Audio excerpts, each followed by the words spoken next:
সবাই বলুন সাল্লাল্লাহু আলাইহি ওয়াসাল্লাম। ঈমানের পরে সবচেয়ে গুরুত্বপূর্ণ বিষয় হলো নামাজ। ঈমানের পরে ঈমান কি?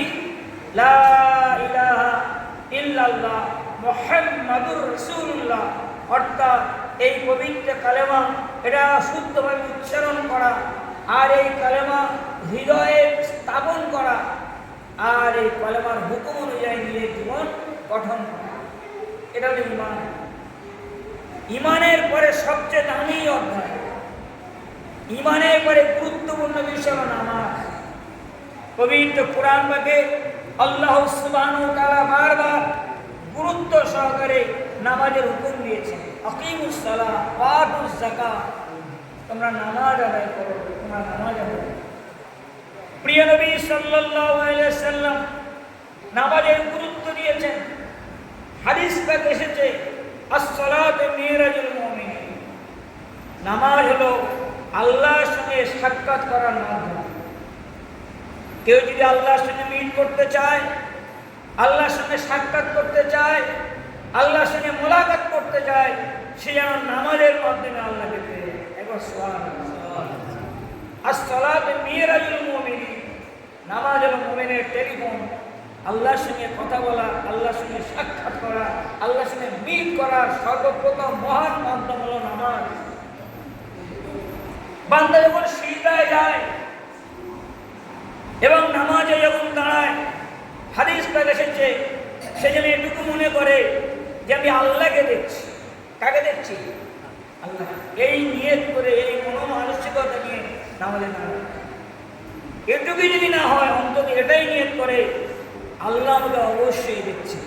কে দেখছেন? আল্লাহ আমাকে। বা আল্লাহর কাছে আমি আমার জান, মাল, ইজ্জত, আবরু, রক্ত, সম্ভ্রম, নিঃশ্বাস প্রশ্বাস, বিশ্বাস, স্পন্দন, আমার জীবনের সব কিছু এবং আমার শরীরের প্রধান অংশ মাথা আমি আল্লাহর কাছে মনে করছি। কার কাছে? এটা না। হাদিস পাকে এসেছে আস-সালাতু মিফতাহুল জান্নাহ, জান্নাতের চাবি হলো নামাজ। আস-সালাতু ইমাদুদ্দিন, ধর্মের খুঁটি, ধর্মের স্তম্ভ হলো নামাজ। যদি দেওয়াল না থাকে, পিলার যদি না থাকে, কলম যদি না থাকে, কিভাবে ছাপ থাকবে? ইসলাম ধর্ম, ঈমান এই নামাজের পিলারের উপরে দাঁড়ায়। নামাজের এত বড় গুরুত্ব এবং ফজিলত, মান তারাকা সালাতা মুতাআম্মিদান ফাকাদ কাফার, যে ব্যক্তি ইচ্ছাকৃত নামাজ তরক করলো, নামাজ ত্যাগ করলো, ছেড়ে দিল, সে যেন কাফের হয়ে গেল। কে বলছেন? প্রিয় নবী জনাবে মুহাম্মদ রাসূলুল্লাহ সাল্লাল্লাহু আলাইহি ওয়াসাল্লাম, দয়ার নবী, মায়ার নবী, ভালোবাসার নবী। তার বুকে এত ভালোবাসা, তবুও তিনি নামাজের গুরুত্ব দেওয়ার জন্য কি বললেন? যে ব্যক্তি ইচ্ছাকৃত নামাজ ছেড়ে দেয়। আমরা যারা নামাজ পড়ছি না, আমরা ইচ্ছাকৃত ছেড়ে দিচ্ছি। এ কি আমার মারাত্মক রোগ হয়েছে যে আমি নামাজ পড়তে পারছি না? যারা ইচ্ছাকৃত নামাজ ত্যাগ করে, যারা ইচ্ছাকৃত নামাজ ছেড়ে দেয়, সে যেন কাফের হয়ে গেল।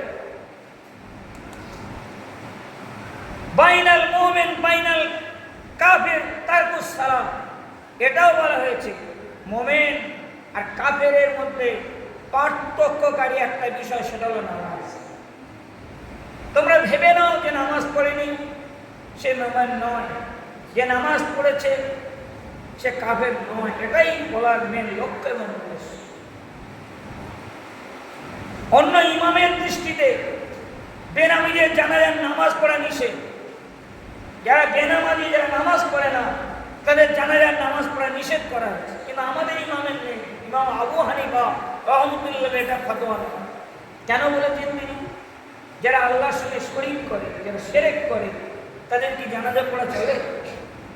হাদিস পাক এসেছে মান তারাকা সালাতা মুতাআম্মিদান ফাকাদ আশরাকা, যে ব্যক্তি ইচ্ছাকৃত নামাজ ছেড়ে দিল, সে না আল্লাহর সঙ্গে শরীক করল, শিরক করল। হয়তো আপনারা ভাবতে পারেন শিরক মানে আল্লাহ ছাড়া কাউকে মাবুদ বলে মেনে নেয়, আল্লাহ ছাড়া কাউকে রব বলে মেনে নেয়। তা আমরা কি কাউকে রব বলে মেনে নিয়েছি? হ্যাঁ। আল্লাহ বলছে নামাজ পড়ো, আর মন বলছে বিছানায় শুয়ে থাকো। কে বলছে? মন। তাহলে আমি কার হুকুম মানছি? আমি আল্লাহর গোলাম না মনের গোলাম? আমি নফসের গোলাম না আল্লাহর গোলাম? এই জন্য বলা হয়েছে এটা একটা শিরক। এই জন্য নামাজের গুরুত্ব এত বেশি, নামাজের তাকিদ এত বেশি। যখন মুমিন কবরে শোবে, প্রথম প্রশ্ন নামাজের জিজ্ঞাসা করা, তুমি নামাজ পড়োনি কেন? মা সালাকাও মা সাকার। পবিত্র কোরআন থেকে এসছে বিসমিল্লাহির রহমানির রহিম, মা সালাকাও মা সাকার। কি কারণে তোমাদের জাহান্নামে আনা হয়েছে? জান্নাতীরা জাহান্নাম দেখবে ঝুঁকি দিয়ে, যে কারা কারা আছে জাহান্নাম দেখবে। সেখানে আত্মীয় স্বজন আছে, কারো দাদা, কারো বাবা, কারো নানা, কারো আত্মীয়, গ্রামের মোড়ল মাতব্বর, বড় বড় নেতা, তারা সব জাহান্নামে আগুনের দাউদাউ করে দিয়েছে। জান্নাতি জিজ্ঞাসা করবে, কি পাপ করেছিলে? তুমি তো গ্রামে তো বিচার করে বেড়াতে, কোন বিয়ে বা বিবাহ অনুষ্ঠানে তোমার তো আগে দাওয়াত হতো,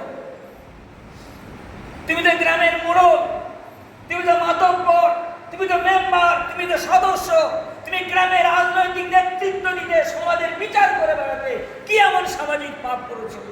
হে আমার আব্বা যান, হে আমার আম্মা যান, হে আমার দাদা যান, দাদি যান, নানা যান, নানি যান, আত্মীয় স্বজন, বন্ধু বান্ধব, কি অপরাধ করেছো যার কারণে তোমাদের জাহান্নামে আনা হয়েছে? ক্বালু নামলাকু মিনাল মুসাল্লিন। সমস্ত জাহান্নামীরা এক বাক্যে জবাব দিবে যে আমার নামাজ পড়িনি, নামাজ পড়িনি। প্রথম অপরাধ, সবচেয়ে বড় অপরাধ আমাদের এটাই ছিল। ক্বালু, সকলে বলবে নামলাকু মিনাল মুসাল্লিন, আমরা মুসাল্লিন ছিলাম না, আমরা মসজিদে নামাজ পড়িনি, তাই আমাদের আনা হয়েছে। নামাজের এত গুরুত্ব। মনে রাখবেন, ইউসুফ আলাইহিস সালাম তিনি যখন মিশরের খাদ্যমন্ত্রী ছিলেন, মিশরে এক সময় দারিদ্র দেখা দিয়েছিল, দুর্ভিক্ষ দেখা দিয়েছিল। উনি খাদ্যমন্ত্রী, উনি ওনার ম্যানেজারকে বললেন গম গরিবদেরকে বন্টন করে। উনি গম বন্টন করে দিচ্ছেন, এমন অবস্থায় একজন সাইল, মানে ও কি দিয়েছে, হাত পাতলো, আমাকে কিছু যা রাজুলুন, একজন ব্যক্তি এলো, হাত পাতলো, আমাকে দিয়ে। ইউসুফ আলাইহিস সালাম ওনার ম্যানেজারকে বললেন ওকে দিয়ে দাও। ওই গম দেওয়া হলো। সে ব্যক্তি আবার পুনরায় হাত পাতলো, আরো কিছু, আবার কিছু দেওয়া হলো। সে ব্যক্তি তৃতীয়বার হাত পেতে বললো আরো কিছু দিন। ইউসুফ আলাইহিস সালাম বললেন, দেখো বর্তমান যে পরিস্থিতি চলছে, দেশে দুর্ভিক্ষ দেখা দিয়েছে, তোমাকে যদি এত কিছু দেওয়া হয় তাহলে অন্যজনকে কি দেওয়া হয়? তখন সেই ব্যক্তি বলল, আওয়ালাম তাআলাম, হে আল্লাহর নবী, আমি কে আপনি যদি জানতেন তাহলে আপনি এ কথাই বলতেন। ইউসুফ আলাইহিস সালাম জিজ্ঞাসা করলেন, কে তুমি? বলে, আমি সেই ব্যক্তি, আমি সেই দোলনায় শুয়ে থাকা শিশু, যখন জুলাইখা আপনার চরিত্রের অপবাদ দিয়েছিল, আর আমি দোলনায় শুয়ে শুয়ে আপনার চরিত্রের পবিত্রতার সাক্ষী দিয়েছিলাম। আমি সেই দোলনার শিশু, আমি সেই ঝুল খাওয়া শিশু, যখন আব্দুল আজিজ মিশর বলেছিল, আর তার স্ত্রী জুলাইখা যখন বলেছিল যে আমার স্বামী, আমি ইউসুফকে কোলে তুলে মানুষ করেছি, আমি তাকে সেবা যত্ন করেছি, আমি পুত্রের মতো সম্মান করেছি, আর আমাকে চরিত্র নষ্ট করার জন্য এই লোক আমার জামা কাপড় সব ছিঁড়ে দিয়ে আমাকে ব্যভিচার করেছে। আল্লাহ নবী ইউসুফ আলাইহিস সালাম বললেন, এটা আমার বিরুদ্ধে মিথ্যা কথা বলছে, বরং আপনার স্ত্রী জুলাইখা জোর করে আমার সঙ্গে ব্যভিচার করতে চেয়েছে, আমাকে ঘরে আটক করে রেখেছে, আমি পালিয়ে আসতেছিলাম, আর আমার পিছন ধরে জামা ধরেছে, আমার পিছনের জামা ছিঁড়ে গেছে। বাদশাহ, মিশরের বাদশাহ আব্দুল আজিজ তখন বলছে যে আমার স্ত্রী মিথ্যাবাদী, তুমি সত্যবাদী, তোমার প্রমাণ কি আছে? বলে, আমি যখন এই ঘরের মধ্যে নিয়ে যাওয়া হয় তখন দোলনায় একটা শিশু শুয়েছিল, সেই শিশুকে ডেকে আনা হলো কোলে করে। সবাই অবাক হয়ে গেল, একটা নিষ্পাপ বেগুনা মাসুম বাচ্চা, দুধ খাওয়া বাচ্চা, দোলনায় শুয়ে থাকে শিশু, সে কি করে কথা বলবে? তখন এই শিশু বলল, ওই জামাটা পরীক্ষা করে দেখো, জামার পিছনের দিকটা যদি ছাড়া হয় তাহলে মেয়েটি মিথ্যাবাদী আর ছেলেটি সত্যবাদী। আর জামার সামনের অংশ যদি ছেঁড়া হয় তাহলে মেয়েটি সত্যবাদী আর সত্যবাদিনী আর ছেলেটা মিথ্যাবাদী। কেননা মেয়েটি দাবি করছে আমার উপর আক্রমণ করেছে, ছেলেটি দাবি করছে আমি পালিয়ে যেতেছি। যে পালিয়ে যায় তার পিছনের দিকটা ছেঁড়া হয়, যার উপর আক্রমণ করা হয় সে বাঁচার জন্য সামনেরটা ছেড়ে দিবে। জামা পরীক্ষা করে দেখা গেল জামার পিছনের অংশ ছেঁড়া, আবার সমান হয়ে গেল। ছোট্ট শিশু, দোলনার শিশু, তাই সেই ব্যক্তি বলল, ওগো আল্লাহর নবী আমি কে? আপনি যদি জানতে পারতেন তাহলে আমাকে ফিরে দিতেন না। সঙ্গে সঙ্গে আল্লাহর নবী জিজ্ঞাসা করলেন তুমি কে? বলো আমি সেই শিশু, সেই দোলনায় শুয়ে থাকা শিশু।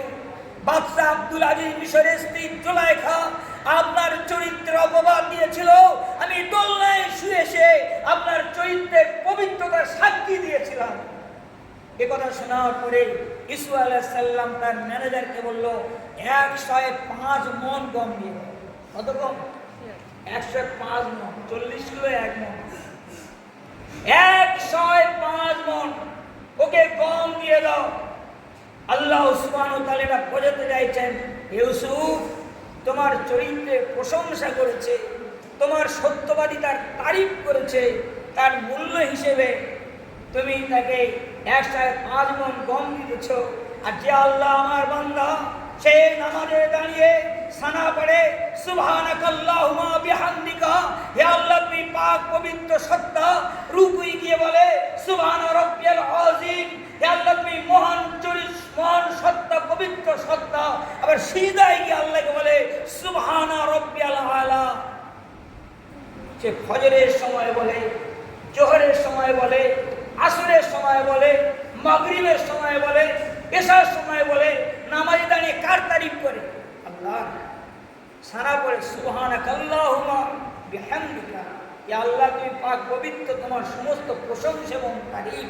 রুকুই গিয়ে কি বলা হয়? সুবহান রাব্বিয়াল আযীম, হে মহান আল্লাহ তোমার চরিত্রের বর্ণনা দিচ্ছি, তুমি পাক এবং পবিত্র সত্তা। সিজদায় গিয়ে কি বলে আল্লাহর বান্দা? সুবহানা রাব্বিয়াল আলা, হে মহান পাক পবিত্র সত্তা, তুমি মহান এবং সবচেয়ে শ্রেষ্ঠ এবং উঁচু। তাহলে তোমার সত্যবাদিতার সাক্ষী দিয়েছে বলে তুমি যদি 1 কুইন্টাল 5 মণ গম দিতে পারো, যে আমার বান্দা নামাজে দাঁড়িয়ে রুকুতে গিয়ে সিজদায় গিয়ে আমার চরিত্রের তারিফার প্রশংসা করে, আমি আল্লাহ তার কি দেব এবং তুমি বিচার করবে। অতএব একটা সিজদার মূল্য সমগ্র পৃথিবীর সমস্ত সম্পদ যদি একত্রিত করা হয়, একটা সিজদার দাম দেওয়া হবে না। কি দেওয়া যাবে? একটা সিজদার কোনো মূল্য দেওয়া যাবে না। অতএব বান্দার কাছে সবচেয়ে গুরুত্বপূর্ণ ইবাদত হলো নামাজ। নামাজ হলো জান্নাতের চাবি। প্রিয় নবী বলছেন আসসালাতু কুররাতুল আইন, নামাজ হলো আমার চোখের ঠান্ডা। প্রিয় নবী বলছেন নামাজ হলো আমার চক্ষু শীতল, নামাজ আমার চোখের ঠান্ডা। অতএব শুধু এই জুম্মার দিনে নামাজ পড়া যথেষ্ট নয়, তাই আমাদের দায়িত্ব নিতে হবে, নামাজের পাবন্দী হতে হবে, নামাজের মধ্যে একাগ্রতা পয়দা করতে হবে। আপনি আজকের আপনার ফেসবুকের মজা লাগে তাই ফেসবুক করেন, ইউটিউবের মজা লাগে তাই ইউটিউব খোলেন, চাষ করতে মজা লাগে তাই চাষ খোলেন, খানা খেতে স্বাদ লাগে তাই খানা খেতে ভালোবাসি। কিন্তু আজকের মোমেন মুসলমান হিসেবে নামাজের স্বাদ নিতে হবে। সিজদায় গিয়ে নাক ঘষে দিয়ে আল্লাহকে বলতে হবে আল্লাহ তুমি ছাড়া আর কোনো পাক পবিত্র সত্তা নেই। রুকুতে গিয়ে আল্লাহকে বলতে হবে, সিজদায় গিয়ে বলতে হবে, যখন নামাজ আদায় করব আলহামদুলিল্লাহি রাব্বিল আলামিন, সমস্ত প্রশংসা এ মহান রব বিশ্ব জগতের একচ্ছত্র মালিক তোমার জন্য। আলহামদুলিল্লাহি রাব্বিল আলামিন আর রহমানির রহিম, তুমি দয়ালু একান্ত দাতা। আর রহমানুর রহিম মালিক ইয়াউমিদ্দিন, তুমি বিচার দিনের মালিক। ইহদিনাস সিরাতাল মুস্তাকিম, আমাকে সরল সঠিক পথে পরিচালিত করো। ইহদিনাস সিরাতাল মুস্তাকিম সিরাতাল্লাযীনা আন'আমতা আলাইহিম, সিরাতাল্লাযীনা আন'আমতা আলাইহিম গায়রিল মাগদুবি আলাইহিম ওয়ালাদ-দাল্লিন। হে আল্লাহ আমাকে ওই পথে চালাও যে পথে পুরস্কার প্রাপ্ত মানুষগুলো অতিবাহিত হয়েছে। আর ওই পথে আমাকে পরিচালিত করো না যে পথে কাঁটা আছে, যে পথে অভিশপ্ত ব্যক্তিরা জীবনযাপন করেছে, ফিরাউনের পথ, নমরুদের পথ, শয়তানের পথ, ওই পথ আমাকে চালাইও না। এই জন্য ভাই সকল, আজকের পবিত্র জুম্মার দিনে আমাদেরকে অঙ্গীকার করতে হবে যে আমরা 5 ওয়াক্ত নামাজ পড়বো। কি ভাই পড়বে ইনশাআল্লাহ? আর আমাদের প্রতিবেশীকে বলবো, কেননা কোরআন পাকে এসেছে ওয়া আনফুসাকুম আহলিকুম নারা, তুমি বাঁচো, তোমার প্রতিবেশীকে জাহান্নামের আগুন থেকে বাঁচাও।